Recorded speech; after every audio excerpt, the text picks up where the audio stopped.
কেন শুধু চিল্লাচিল্লি করো বলো তো মা? রান্নাঘর থেকে চিল্লানো ছাড়া আর কি কিছু পারো না? তুমি জানো না আমি শুয়ে আছি? কিছু বলার থাকলে ঘরে এসে বলে যাও, আমি উঠতে পারবো না। বলে কি এই ছেলে? আমি কি এখানে বসে বসে মাছি টানাচ্ছি, নাকি তুই যে গিলবি তারই জোগাড় করছি? পেকে গেলে তো পুরি খাক হবে, তখন খাবি কি শুনি? অত কথা আমি জানি না। তোমার বলার থাকলে তুমি নিজে এসে বলে যাও, আমি উঠতে পারবো না। তার উপর একটু আগে আমি পা ধুয়ে এসেছি, এখন হাঁটলে আমার পায়ে ধুলো লাগবে, আমি যেতে পারবো না। উফ, আরাম করে আর একটু শুয়ে থাকি। এই কেমন ছেলে হয়েছে আমার! এত বড় ছেলে কোনো কাজের তো নাম গন্ধ নেই, উল্টো আমাকে খাটিয়ে মারে। অথচ ওর বয়সী সব ছেলেরা মা বাবাকে খাওয়ায়, আর আমার ছেলে কোনো কাজ দূরে থাকুক, সব সময় শুধু ফুটানি করবি। এমন একটা বাপ যেন এক নবাবের ছেলে।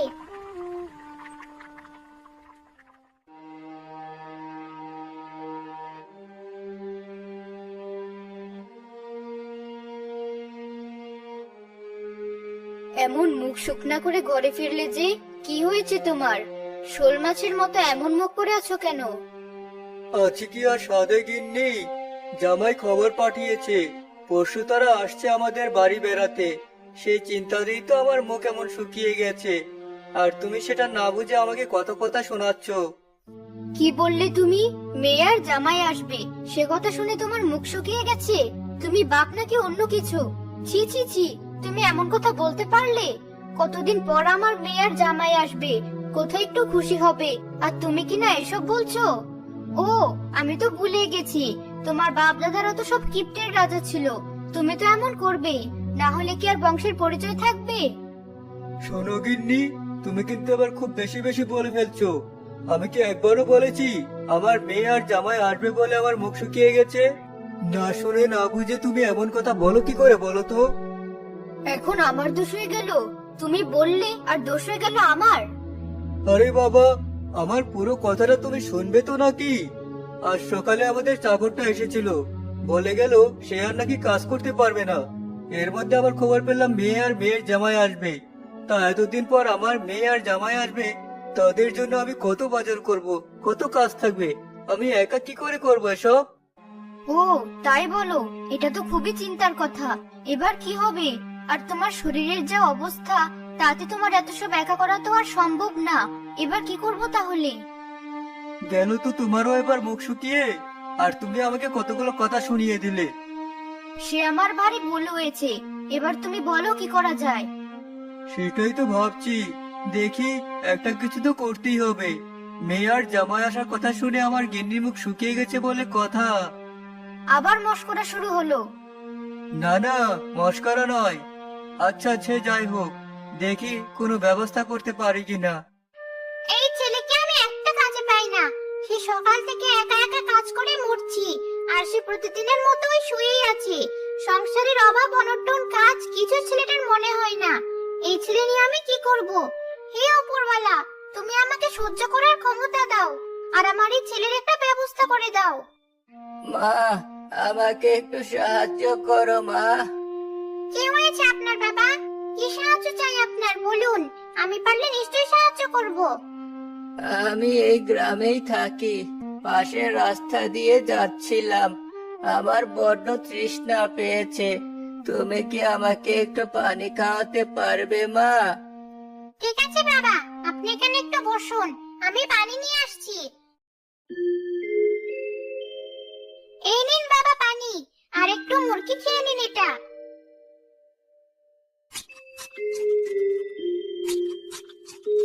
তোমাকে অনেক ধন্যবাদ মা। কিন্তু মা, তোমাকে দেখে খুব চিন্তিত লাগছে। কি হয়েছে তোমার মা? আমাকে বলো। সে আর কি বলবো বাবা, আমার ছেলেটা কোনো কাজ করে না। এদিকে আমার সংসার চালানো কষ্ট, কিন্তু তার কোনো হেলদোল নেই। ও, এই কথা। আমি বলি কি মা, তুমি তোমার ছেলেকে নিয়ে একটু আমাদের জমিদারের কাছে যাও। সে বড় ভালো মানুষ, তোমার ছেলের একটা ব্যবস্থা করে দেবে, আর ওকে বোঝাবেও।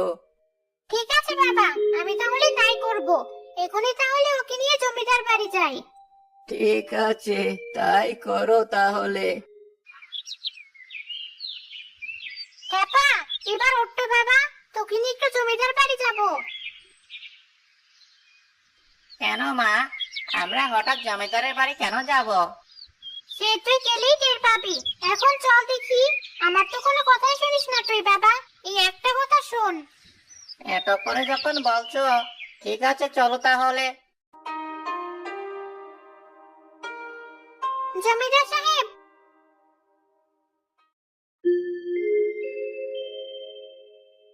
জমিদার সাহেব, আমি আপনার গ্রামেই থাকি।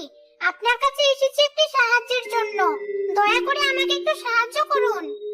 আচ্ছা ঠিক আছে, তোমার কি সাহায্য করতে হবে বলো, আমি পারলে নিশ্চয়ই করব।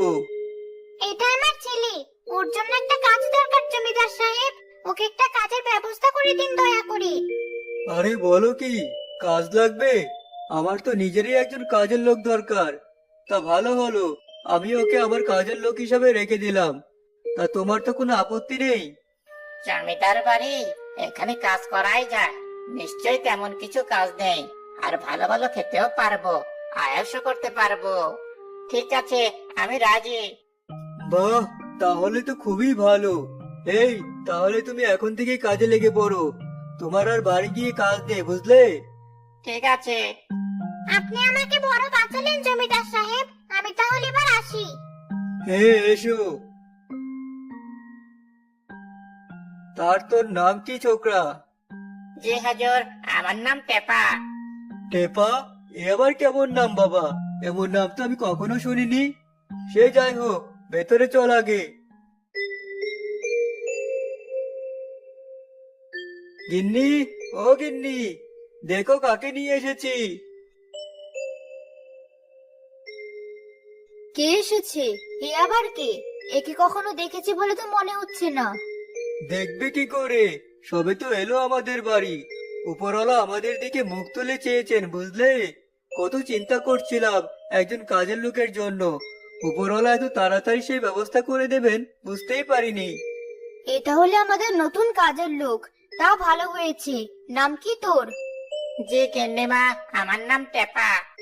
হয়েছে হয়েছে, এখন আর সময় নষ্ট করে লাভ নেই। গিন্নি, আমার ছাতা আর বাজারে থলেটা দাও, গিয়ে বাজার করে নিয়ে আসি। কালই যে ওরা আবার আসছে।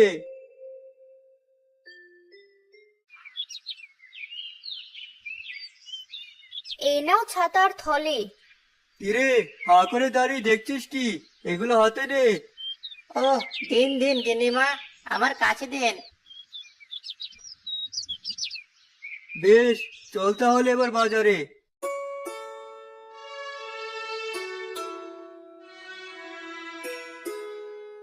শোন, বাজারে গিয়ে সবকিছু খুব ভালো করে খেয়াল করবি। মাছ, মাংস, সবজি সবই যেন টাটকা হয়। পচা কিছু যেন আবার কিনে না ফেলি। সে তো ঠিক আছে হুজুর, কিন্তু আমরা হাঁটছি কেন বলুন তো? কি যে বোকার মতো কথা বলিস তুই! তা না হাঁটলে বাজারে যাব কি করে? চল, তাড়াতাড়ি পা চালিয়ে বাজারে চল। আপনি জমিদার হয়ে পায়ে হেঁটে বাজারে যান হুজুর? আমি জমিদার হলে তো ঘোড়ায় চড়ে যেতাম। সে আমার বাপ দাদারা যেতেন। এখন কি আর অত ভালো জমিদারি আছে যে আমি ঘোড়ায় চড়ে বাজারে যাব? তুই আর কথা না বাড়িয়ে পা চালিয়ে হাঁট দেখি।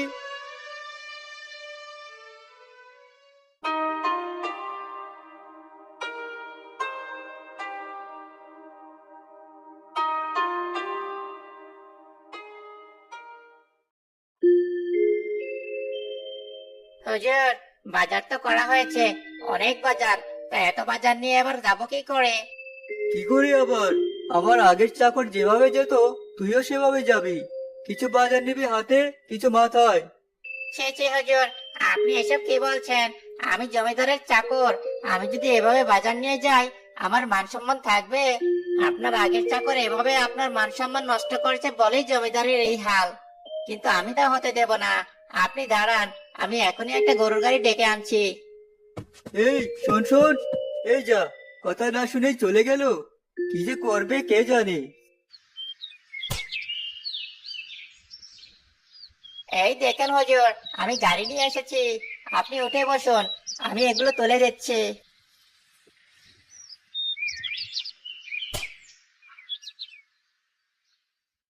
দেখেছেন কেমন জমিদারের মতো আরামে যেতে পারছেন? আপনার আগের চাকর থাকতে কিন্তু এত আরাম পেতেন না।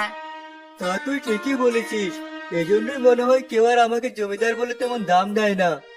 সেটাই তো হুজুর। শুনুন, আপনার উচিত একটা গরুর গাড়ি ভাড়া করে সবসময় বাড়ির সামনে রাখা। আপনি যখন যেখানে ইচ্ছে সেটাই চড়ে যাবেন। ও গাড়িয়াল ভাই, তুমি থাকবে নাকি জমিদার বাড়ির গারোয়ান হিসাবে? সে বন্ধুকে আমি রাজি। বেশ তো, আজ থেকেই থেকে যাবে। আমাদের জমিদারে সবসময় এদিক সেদিক যেতে হয়, একটা গাড়ি তো লাগবে নাকি বলো? সে লাগবে। আরে টেপা, তুই যে কি করছিস কে জানে। আপনি এত চিন্তা করবেন না হুজুর, আপনি দেখবেন গায়ের লোক এবার থেকে কেমন নজরে দেখে আপনাকে। হে হে হে হে। আমি চাকর হয়েছি বলে কি কষ্ট করব? আমি ঠিক আমার আরামায়েশ করে নেব। বাবা মা, কোথায় তোমরা? দেখো আমরা চলে এসেছি। আর উনি কে? আগে তো কখনো দেখিনি। খুব ভালো করেছিস মা। আয় মা, তোরা ভেতরে আয়। ও হলো আমাদের বাড়ির নতুন চাকর, বুঝলি? কিরে টেপা, তুই দাঁড়িয়ে দাঁড়িয়ে দেখছিস কি বলতো? আমার জামাইটা কত দূর থেকে এসেছে, তা তার হাত থেকে জিনিসগুলো নিবি না? তা বলে হয় নাকি হুজুর? উনি শ্বশুরবাড়ির জন্য অত দূর থেকে কষ্ট করে কত কিছু নিয়ে এসেছেন, সেসব যদি এখন নিজের হাতে আপনাদের না দিতে পারে তবে কেমন হয় বলুন তো? আমি নিয়ে দিলে সেটা কি ভালো দেখায়? তোর সাথে বাবু আমি কথাই পারবো না, আমার ভুল হয়েছে বলা। থাক বাবা, চলুন, আমি ভেতরে এগুলো নিয়ে যাচ্ছি।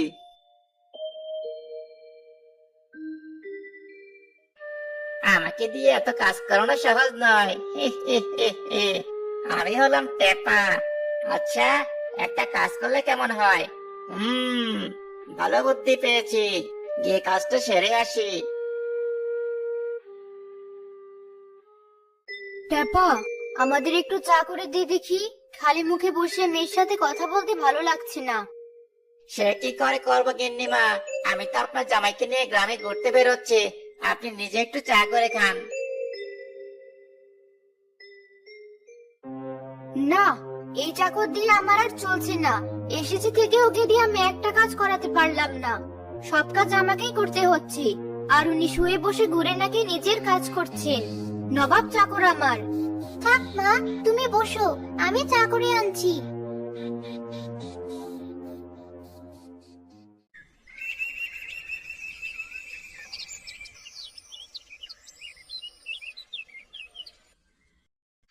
এই টেপা, এখানে এভাবে শুয়ে আছিস এখনো? ওদিকে বাজারে যাওয়ার সময় হয়েছে। কোথায় তুই আমাকে মনে করিয়ে দিবি তা না, তোকে আমার বলতে হচ্ছে। বাজারে যেতে হবে না হুজুর। কি বলছিস তুই? পাগল হয়ে গেছিস? আমি আজ বাজারে যাব না? হ্যাঁ হুজুর, বাজারে যেতে হবে না। সেটা শুধু আজ নয়, আর কোনোদিন আপনাকে বাজারে যেতে হবে না। আপনি জমিদার মানুষ, রোজ বাজারে গেলে কেমন দেখায় বলুন তো? আপনারও তো কষ্ট হয় নাকি? তা ঠিক বলেছিস। তাহলে কি তুই একা গিয়ে বাজার করবি? না না, তা করবো কেন? আমি হলাম জমিদারের চাকর, ওসব কাজ কি আমাকে মানায়? আমি বাজারের দোকানদারকে বলে এসেছি, সময় হলে ওরা এসে বাজার দিয়ে যাবে। আপনি জমিদার বলে কথা। কি বলছিস তুই? সে বাজার কি আর ভালো হবে? হ্যাঁ হ্যাঁ, ভালো হবে, আমি বলে এসেছি তো। একে একে দোকানিরা এসে বাজার দিয়ে যায়।